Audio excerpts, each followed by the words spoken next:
Hello Netrunner fans, Willing Dunn here, and I'm back to do the runner portion of my data pack review for the Spaces Between pack.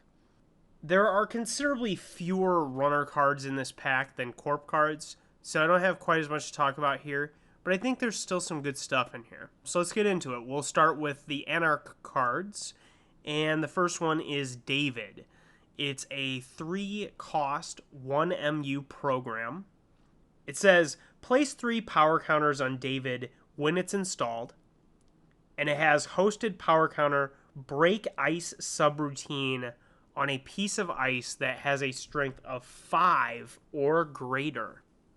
This is kind of an inversion of what we normally see out of Anarch, which is usually about reducing the strength of ice. This specifically targets large ice. Perhaps one of the more notable features of the card is that it is not an icebreaker. It does not have the icebreaker subtype. So that's kind of a disadvantage from the runner perspective because you can't use things like special order to get it. But it might actually come to be an advantage as we see more corporation players playing cards that target specifically icebreakers. The one I'm thinking about in particular is the new Will-O-the-Wisp. I think this is a really interesting and powerful card. I think we're going to see it in Wizard or in maybe the spoiled Edward Kim.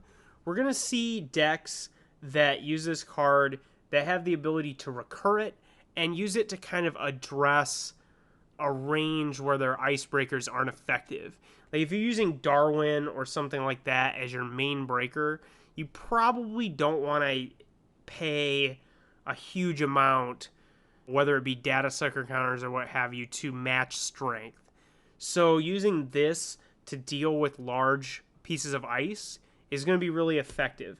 It's also worth noting that this is really good against some of the most popular large ice.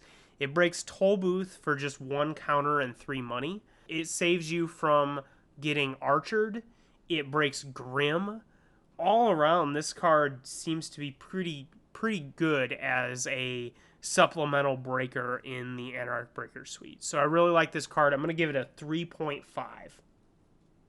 The next card is Scrubbed. It's an Anarch event, and it's the first of the currents in the pack for Anarch, or for Runner. It costs 2 to play, event current, and if you didn't see the last video, the way the currents work is that once they are played, they stay in play until either player plays another current or your opponent scores an agenda. The first piece of ice encountered each turn has -2 strength for the remainder of the run, and it is 2 influence. I'm kind of lukewarm on this card. I don't see this card being that great. That said, it has an obviously powerful and good effect, so we will see people at least trying to play it. The big thing I see about this card is that there are already plenty of quality ways for Anarch to reduce the strength of ice, and if you're not playing Anarch, are you going to want to play this over Data Sucker? No, you aren't.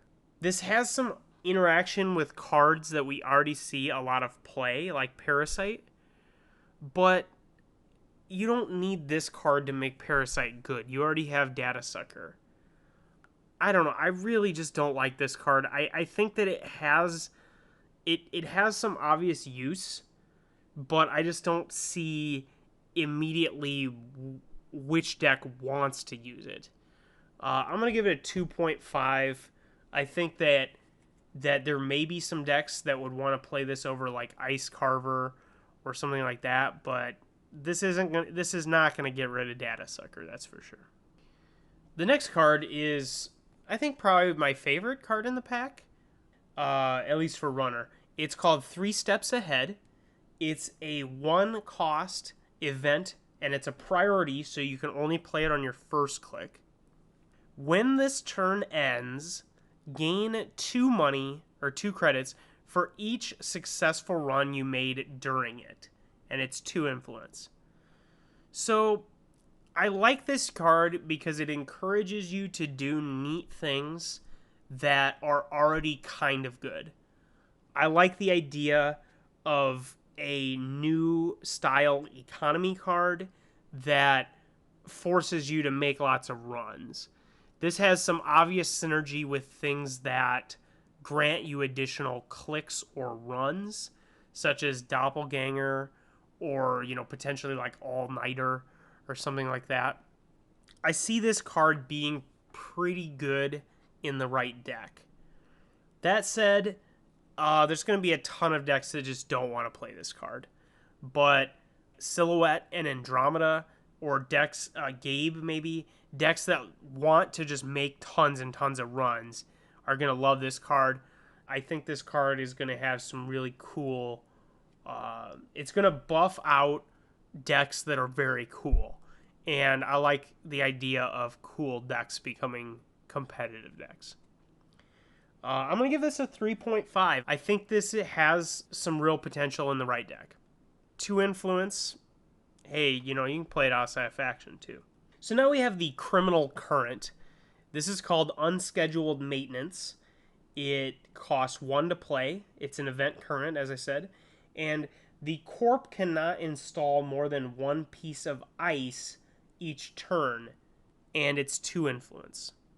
I don't like this card. I don't really see why this card is going to be a card you're going to want to include in your deck. The only thing I can think of is like an ice destruction deck that focuses on one server very heavily or something like that, but this card just to me does not seem like something that you're going to want to play. I'm going to give it a 1. This is definitely the worst current. I think this is probably even worse than the Cerebral Static, which is kind of the bad current on the Corp side. The next card is, I think, pretty undisputably the best card in the pack. The other cards are pretty good, but this is definitely the best runner card, I think. It's a criminal program. It's 1 to install, and it costs 1 MU. It's a virus, which is very significant. It's called Cash, and it is 1 influence. Again, very significant. Place 3 virus counters on Cash when it's installed, and then hosted virus counter, gain 1 credit. This is, I think, the card that pushes Noise over the edge for me. We've had periods in the history of the game where Noise has been pretty good and pretty dominant. I remember people being so upset about Personal Workshop Noise, how this deck is unbeatable, and oh my goodness, we need to nerf Noise. And then Jackson Howard came out and everybody's like, oh, Noise just got killed by this card. But I think what had actually happened was that the metagame, people had figured out how to play against Noise. So when Jackson Howard came out, it wasn't that one card killed Noise, it was that Corp players actually understood how to play against Noise. And then Noise has kind of been out of favor since then. And we're talking about the first regionals I was able to play in. The thing with this card for me is that it brings Noise back to a competitive tier 1 deck. I've been playing this card quite a bit in a Noise deck, and it is just incredible. Ever since this card was spoiled, I have just loved this card in Noise. The big thing with this is that if you have a pretty standard Noise setup, say Grimoire in play, you can play this card probably for free using Cyber Feeder or Sahasrara or something like that, so that you don't have to pay the install cost. Then you're going to get to mill them for the 1 card using Noise's ability. Then you're going to gain money by removing the counters, and then you're probably going to trash it to Aesop's Pawn Shop the next turn. So this card is going to be like the single economy card. A lot of the really competitive Noise decks have been playing Lucky Find and things like that to get credits, and this is a virus that gets you credits. This is just the card for Noise. Gorman Drip was really good for Noise, but Cash is just exactly what Noise wants. I am absolutely pumped to get this card going in Noise, and I would anticipate myself considering Noise as a tournament deck in the near future. Moving on, we're going to talk about some Shaper cards. The first one is the Shaper Current, and this is Net Celebrity. It costs 1 to play, it is 1 influence, and it has a recurring credit that you can use during a run. This is pretty good. I think this is going to be a card that we're going to see some decks incorporate.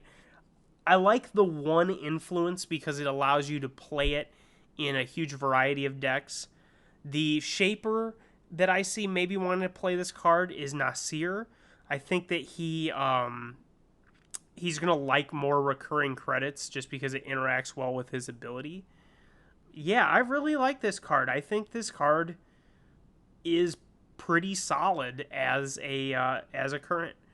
The only thing that I'm kind of lukewarm on with this card is that the opportunity cost, the fact that you have to include this in your deck as well as play it to get the recurring credit, you're going to really have to reap, 3 to 4 credits on return for this card to be worthwhile. And I'm not 100% convinced that decks are going to be able to reap that kind of return on the card. So that kind of begs the question, would you be better off just playing something that gave you credits? In the example I was giving before with Nasir, you probably wouldn't because of the way that credits and ice interact with his ability. It's an interesting card, it's pretty good, but like I said, it's not impressing me a whole lot. I'll give it a 3. The next card is also Shaper, and it is a program, 0 to install, 1 MU. It is LLDS Energy Regulator, and it's 1 influence. It's got some pretty neat flavor text I won't read. And its only ability is 3 credits or trash. Prevent an installed piece of hardware from being trashed. I don't know. I'm not sold on this card. I think it's a nice card that should exist. I like the idea that this card exists. It isn't really blowing me away. I'm gonna give it a 1.5 just because I don't immediately see this card going into decks, but the fact that this card exists might be important in the future. So a good card to have in print. Not something I'm going to rush to put in my decks. The last card is a resource, and it's neutral. It's called Ghostrunner. It is 1 to install, and it is both stealth and virtual. It says, place 3 credits on Ghostrunner when it's installed. When there are no credits left on Ghostrunner, trash it. You can use the credits on Ghostrunner during a run. So basically the way this card works is that it is a stealth card to enable the stealth breakers, and it's a resource. So it essentially lets you pay 1 to use a stealth breaker, or to use 3 stealth credits. I like that. I really think the stealth breaker suite is excellent. I think not only are the stealth breakers that we already have good, or I guess the stealth breaker we already have good, but the spoiled ones, which I won't discuss here in case you haven't seen them, but the other spoiled stealth breakers are also really strong. That said, this card is not going to have a whole lot of use until we get those other stealth breakers. So, I mean, really right now it's just Dagger. Dagger is good. I really like Dagger. I think Cloak, though, is way better. Cloak is actually a pretty good card just outside of the stealth. So, am I going to want to play Ghostrunner instead of Cloak? Maybe if the MU is an issue. But I think in general, Ghostrunner is not better than Cloak with the existing Cloak Dagger setup. But when we see those additional stealth breakers enter the game, Ghostrunner is going to be viable for sure. I am very, very excited about the stealth breakers. I think they give Runner an entire new rig potential.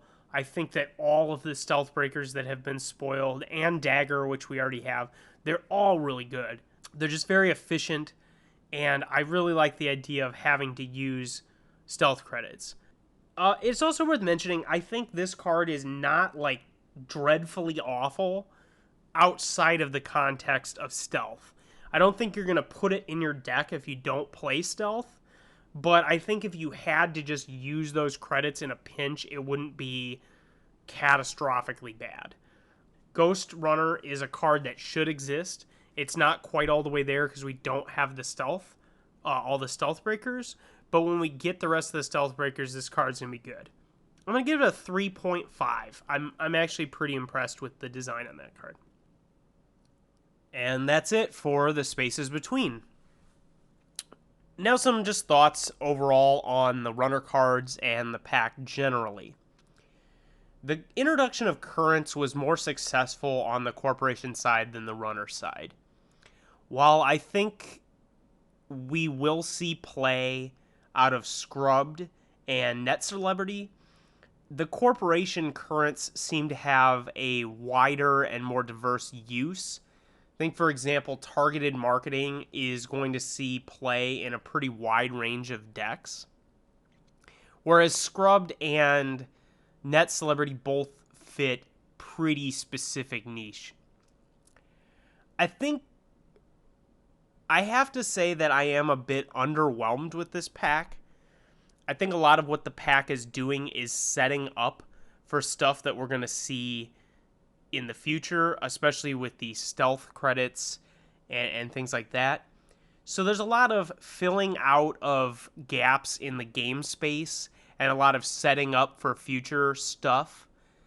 And that kind of leaves me feeling a bit unsatisfied with what we have to play with at the moment. That said, I don't think the pack is a stinker. I think there's going to be a lot of cards that you're going to want to add to your collection. And I think the kind of legacy of this pack is going to largely be contingent on how popular and successful the currents are introduced into like the tournament and competitive scene. Well, that's going to do it for my review. Thanks for watching, everybody, and please press that like and subscribe button. That helps me out a lot. So take care, and we'll see you next time.